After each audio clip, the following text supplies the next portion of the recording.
American కంపెనీలు భారతదేశాన్ని వదలడానికి ఇష్టం లేదు. యాపిల్ మొన్న ట్రంప్ అడిగినా కూడా భారత్లోనే చేస్తానని తెగేసి చెప్పింది.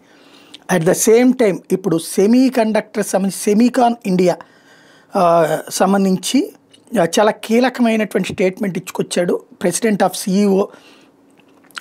అండ్ సిఇఓ ఆఫ్ సిన్క్లేర్, ఏదైతే one of the largest American media కంపెనీస్లో ఒకటి. కీలకమైనటువంటి స్టేట్మెంట్ ఇచ్చుకొచ్చాడు. మేము భారతదేశాన్ని రికగ్నైజ్ చేస్తున్నాం, ఎందుకంటే ప్రపంచంలో అత్యంత వేగంగా అభివృద్ధి చెందుతున్నటువంటి దేశం. మేము భారతదేశంలో పెట్టుబడులు పెట్టాం. నెక్స్ట్ జనరేషన్ వైర్లెస్ టెక్నాలజీస్ అతి తక్కువ ధరకి తయారు చేయగలుగుతున్నాం, చాలా సులభంగా సాధ్యమవుతుంది. అక్కడ మానవ వనరులు ఉన్నాయి దీనికి సంబంధించినటువంటిది.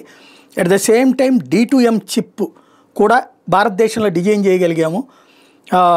భారతదేశపు యొక్క వేగవంతమైనటువంటి ఎదుగుదలకి ఇదే సజీవమైనటువంటి సాక్ష్యం.